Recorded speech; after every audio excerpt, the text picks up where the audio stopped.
तो नमस्ते दोस्तों, डीप स्टडी पॉइंट में आपका एक बार फिर स्वागत है। और अब अभी हम आरपीएससी का जो पुराना पेपर सॉल्व कर रहे हैं।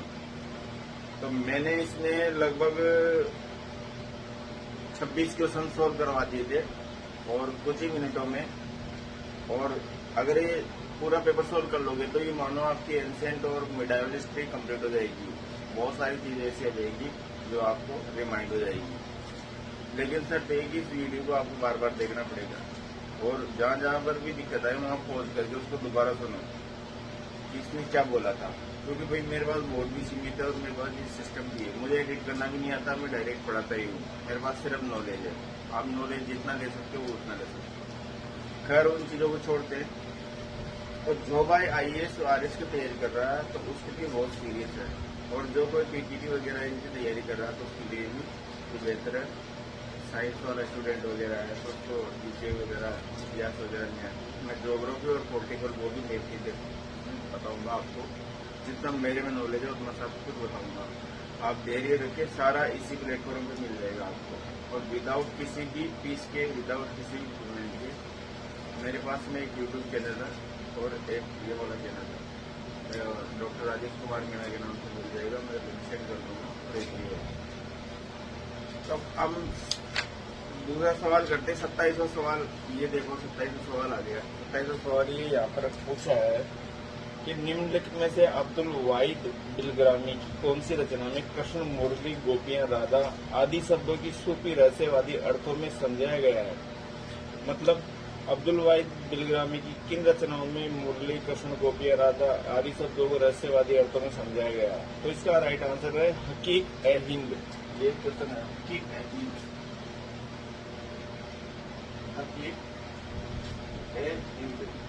इस पुस्तक में जो कृष्ण जी के बारे में, गोपियों के बारे में, राधा जी के बारे में ये सब कुछ बताया गया है। और इसके लेखक है अब्दुल वाहिद बिलग्रामी। ये अब्दुल वाहिद बिलग्रामी, ये इसके राइट है। ठीक है, देख लेना। मैं वैसे जानबूझ के सही नहीं लिखता हूँ ताकि वो नोटिस देखें। मेरे भी नहीं, अब्दुल वाहिद बिलग्रामी है। 28वां क्वेश्चन अपन देखते हैं। 28वां क्वेश्चन है, ये आपको क्वेश्चन में दिखा के चलता हूँ। उस शासक का नाम बताइए जिसने शाही रसोई में सोने और चांदी के बर्तनों के उपयोग पर प्रतिबंध लगा दिया गया था। वो शाही शासक कौन था? तो भाई इसमें इल्तुतमिश, अलाउद्दीन खिलजी, मोहम्मद बिन तुगलक, फिरोज तुगलक और अनुत्तरित। ये बड़ा टीडियस क्वेश्चन है, मैंने इसको अभी छोड़ दिया है। वैसे इसका आंसर होना चाहिए अलाउद्दीन खिलजी, क्योंकि वो बहुत मितव्ययी था और उसने बाजार नियंत्रण वगैरह सब कुछ लगा दिया था। लेकिन अभी हम कह नहीं सकते, इसका उत्तर ढूंढ के आपको बताया जाएगा। इसके बाद में 28वां क्वेश्चन है कि भारत में इमारतों के अंतर्गत 4 केंद्रित मेहराब की शुरुआत किस राजवंश के द्वारा की गई? मतलब इमारतों के अंतर्गत 4 केंद्रित मेहराब की शुरुआत, मतलब जैसे 4 मेहराब होते हैं इस तरीके से 4। तो ये मेहराब की शुरुआत किसने की गई थी? तो ये सबसे पहले तुगलक सुल्तानों ने की गई थी। तुगलक सुल्तान के द्वारा, तुगलकों द्वारा। ये आंसर है इसका, बिल्कुल तुगलक सुल्तानों के द्वारा। तलवार दीवारें वगैरह सब कुछ तुगलक सुल्तानों के द्वारा पेश करी गई थी। इसके अलावा 30वां क्वेश्चन है, किस पुस्तक में कबीर की कविताएं संरक्षित है जो किसानों की परेशानियों के प्रमुख कारणों का वर्णन करती है? किस पुस्तक में कबीर की कविताओं का संरक्षित है जो किसानों की परेशानी के प्रमुख कारणों का वर्णन करती है? तो गुरु ग्रंथ साहिब में कबीर की वाणी है। इसका जो आंसर आएगा वो गुरु ग्रंथ साहिब आएगा। गुरु ग्रंथ साहिब, इसमें कबीर जी ने किसानों की व्यथा, गुरु ग्रंथ साहिब में की चौपाई के अंदर जो कबीर जी ने किसानों की परेशानियां, उनकी व्यथाओं के बारे में बताया गया है। और ये बिल्कुल सटीक आंसर है इसका। और ये मिडाइवल इंडियन हिस्ट्री में मिल जाएगा आपको, सूफी और रहस्यवाद की पुस्तक में। अब क्वेश्चन नंबर आ जाता 31वां। अब 31वां जो क्वेश्चन है तो ये भी विवादास्पद। यह में मिप्ता उल फुतवा में आसवन के लिए निम्नलिखित में से कौन सा शब्द प्रयोग किया गया? मिप्ता उल फुतवा में ये जो चारों ये असीब, कोल्डू, चकनीदान, चेपू, ये ऐसा कुछ नहीं था। इसके लिए प्रयोग किया गया तकतीर। इसके लिए प्रयोग शब्द किया गया तकतीर। तकतीर तो इसमें मतलब हम करेंगे नहीं, अनुत्तरित कर देंगे इसको, क्योंकि ये डाउटफुल है। तो डाउटफुल रहेगा तो 1 3rd मार्क्स जाएगा, तो 1 3rd मार्क्स जाने नहीं देंगे। 32 को देखिए, विजयनगर साम्राज्य के हर समय हीरे की खदानें निम्नलिखित में से किस स्थान पर स्थित थी? तो ये विजयनगर साम्राज्य में करनूल नामक स्थान है, यहाँ पर हीरे की खानें थी। करनूल, यहाँ पर आएगा करनूल। विजयनगर साम्राज्य में भी अगर आप देखेंगे तो यहाँ आएगा करनूल। करनूल, ये करनूल, ये जगह है यहाँ पर हीरा खान थी, और ये पड़ता है विजयनगर साम्राज्य।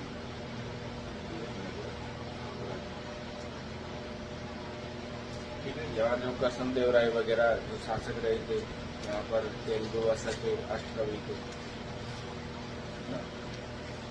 ठीक है, यहाँ इसके अलावा 33वां क्वेश्चन देखते हैं। बाबर के खिलाफ राणा सांगा के पक्ष में खानवा का युद्ध लड़ने के लिए बिजोलिया और देवलिया से किन राजाओं ने भाग लिया? बिजोलिया और देवलिया से किन राजाओं ने भाग लिया था खानवा के युद्ध में? आप बता दें, खानवा का युद्ध 1527 में हुआ था। 17 मार्च 1527 को हुआ था। तो ये पूछ रहा है कि भाई बिजोलिया से कौन गया? बिजोलिया से, और दूसरा गया कहाँ से? देवलिया से, देवलिया। तो 2 सरदार गए थे भाई, जिनका नाम है, एक का नाम तो गोकुलदास परमार, ये गए थे बिजोलिया से। यहाँ से बिजोलिया से गए थे गोकुलदास परमार।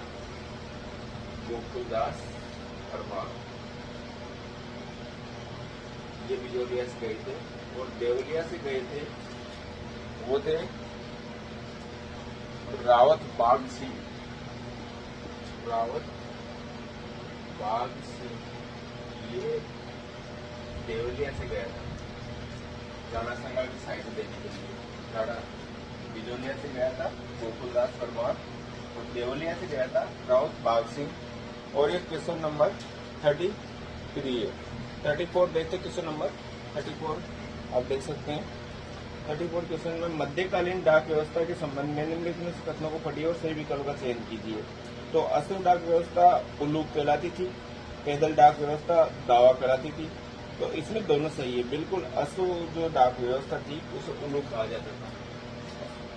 तो अश्व डाक व्यवस्था थी उसे उल्लूक कहा जाता था, उल्लूक। और जो पैदल डाक व्यवस्था थी, पैदल को कहा जाता दावा। दावा ये डाक व्यवस्था थी, मध्यकालीन डाक व्यवस्था। ठीक है, जिस भाई की समझ में नहीं आ रहा दोबारा वो कमेंट करके पूछ सकता है। मेरी आवाज तो सुन रहे हो ना? ठीक है, क्वेश्चन भी बोल रहा हूँ, उत्तर बता रहा हूँ। तो अशोक सेना को उल्लू कहा जाता था मध्यकालीन भारत में, और पैदल सेना को दावा के नाम से जाना जाता था। और एक क्वेश्चन आ चुका आरपीएससी कॉलेज वाक़ा था 2025 के अंदर, ये पेपर रहा मेरे पास। तो इसमें ए और बी दोनों सही आ जाएंगे, तो और बी दोनों सही आ जाएंगे। अब आ जाते हैं 34 के बाद 35 क्वेश्चन। 35 क्वेश्चन है।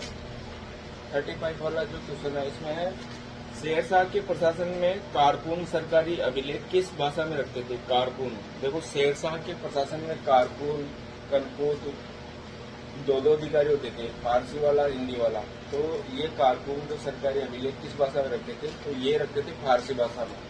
आंसर आएगा फारसी। फारसी भाषा में रखते थे कारकुन। और ये जो कारकुन जो था ये स्वतंत्र अधिकारी था, और इसके नियंत्रण में राजस्व व्यवस्था होती थी शेरशाह की। और ये फारसी भाषा में अभिलेखों का रिकॉर्ड लिखता था। ठीक है, यहाँ तक की बात समझ आए। अब आता है 36 क्वेश्चन। 36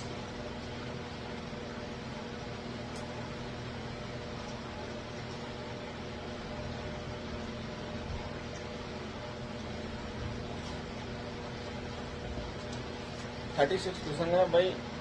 ये है, निम्नलिखित में से किस पुर्तगाली गवर्नर ने 1510 में बीजापुर से छीनकर गोवा पर अधिकार कर लिया था? तो इसका सीधा सा आंसर है 1510 में अल्बुकर्क था। 1510 में जो आने वाला जो पुर्तगाली था वो अल्बुकर्क था। अल्बुकर्क, तो इसने बीजापुर से छीना गोवा। ठीक है, इसने बीजापुर से गोवा छीन लिया, अल्बुकर्क। इसके बाद में फ्रांसिस डी अल्मोड़ा वगैरह बहुत सारे पुर्तगाली गवर्नर आए थे, लेकिन ये पहला गवर्नर था अल्बुकर्क, इसने बीजापुर से गोवा छीना था। ठीक है, 37वां क्वेश्चन देखते हैं यहाँ पे। जहांगीर की विजय अभियानों को काल क्रमानुसार व्यवस्थित कीजिए। पहला है अहमदनगर विजय, दूसरा किश्तवाड़ और तीसरा है मेवाड़। तो इसमें क्वेश्चन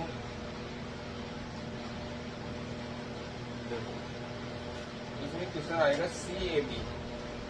सबसे पहले मेवाड़ विजय की थी, मेवाड़ जो जहांगीर था, जहांगीर की अगर विजय देखो तो उसमें सबसे पहले तो मेवाड़ के बाद में इसमें किश्तवाड़, तो ये किश्तवाड़ दक्षिण भारत में होता है।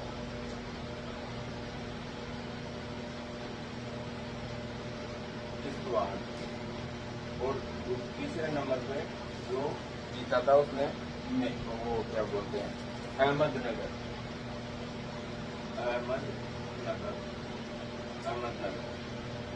ये सही है। तो इसका मतलब ये इसका जो कूट वचन बनाया है ना वो CAB है। CAB इस तरीके से बनाया, मैंने डायरेक्ट बना दिया, लेकिन उन्होंने टर्म्स लिख दिया।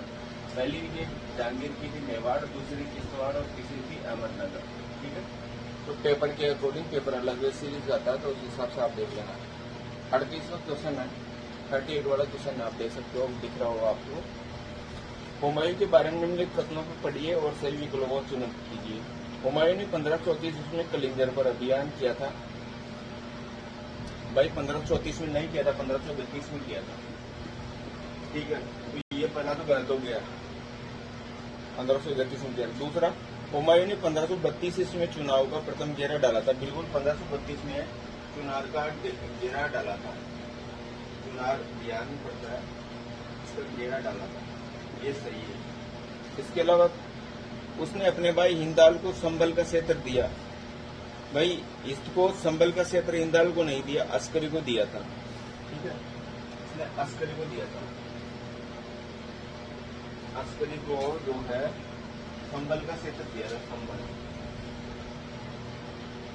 ठीक है, इस तरीके से हुमायूं वाला क्वेश्चन कर दोगे। ठीक है, चुनाव ये पहला जो क्वेश्चन था, हुमायूं ने 1534 में कलिंजर का अभियान किया था, नहीं किया था, 1532 में किया था। यहाँ 1534 लिखा हुआ था, इसलिए गलत है, तो ये सही है 1532। चुनाव का घेरा 1532 में डाला, ये सही है। और अस्करी को संभल की जागीरी दी थी। ठीक है, और जिंदाल को अलवर साइड की जागीरी दी थी। ठीक है, तो कामरान, अस्करी, जिंदाल और हुमायूं, ये 3 बाबर के बेटे थे। ये हो गया क्वेश्चन नंबर 38। यार वीडियो थोड़ा बड़ा बन रहा है और आप बोर ना हो जाओ, मुझे डर लग रहा है, लेकिन पेपर भी सोल्व करेंगे दूसरा। अब क्वेश्चन नंबर 39 आ रहा है। अकबर के दरबार में जैन भिक्षुओं को लाने में निम्न में से किस व्यक्ति की महत्वपूर्ण भूमिका थी? इसमें जगत सिंह, रणछोड़ भट्ट, करमचंद, दलपत सिंह और अनुत्तरित। तो इसमें आंसर है करमचंद। ये जो करमचंद है, ये जैन साधुओं को अकबर के दरबार में लेके आया था, करमचंद। ये याद रखना, करमचंद ये बोलता है जिसने जैन भिक्षुओं को अकबर के दरबार में लाया था। अकबर के दरबार में लाया था करमचंद आंसर आएगा इसका। ठीक है, दिख रहा होगा आपको अच्छे तरीके से। इसके अलावा 40वां क्वेश्चन देखो, निम्न में से किस मुगल सम्राट के शासनकाल में अब्दुल्ला उज़्बेक ने बदख्शा पर अधिकार कर लिया था? तो अकबर के समय पर। अकबर के समय पर भाई ये क्वेश्चन भी बिल्कुल सही है। ये जो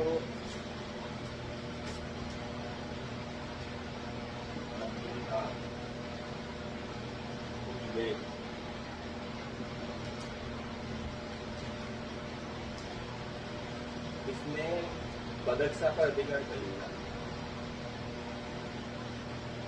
बदक्षा पर अधिकार कर लिया था। और ये उस समय था अकबर, अकबर के समय के काम किया था, ठीक है। तो ये आंसर आएगा इसका अकबर, अकबर के समय अब्दुल्ला उज़्बेक ने बदक्षा पर अधिकार कर लिया था, ये आंसर सही है। इसके अलावा 41वां देखो, मुगल काल के दौरान फरमान ए सबाती किस अधिकारी को नियुक्ति पत्र था? फरमान ए सबाती, तो ये ध्यान रखना, ये भी बहुत इंपॉर्टेंट क्वेश्चन। फरमान ए सबाती, फरमान ए सबाती, ये किस अधिकारी का नियुक्ति पत्र होता था? तो ये होता था सूबेदार का, ये होता था सूबेदार। क्योंकि अकबर का जो प्रांत पूरा साम्राज्य होता था, फिर प्रांतों में बटा हुआ था, फिर सूबों में बटा हुआ था, फिर जिलों में बटा हुआ था, सिख में बटा हुआ था, सिख दारा, ऐसे बहुत सारे निचली ग्रामीण समस्या, ग्रामीण व्यवस्था होती थी। तो सूबेदार का जो ये फरमाने सबाती आता था, वो सूबेदार के नाम आता था, ठीक है। इसके अलावा 42 देखते हैं। 42 में मुगल बादशाह का कौन सा व्यक्तिगत निवास था जहां बादशाह उच्च पदाधिकारियों के साथ महत्वपूर्ण विषयों पर विचार विमर्श करता था? तो ये गुलशन खाना, गुसल खाना, ये याद रखना, ये बहुत इंपॉर्टेंट है। गुसल खाना, यहाँ पर कुछ अधिकारियों से बातचीत करता था मुगल बादशाह, कुछ अधिकारियों से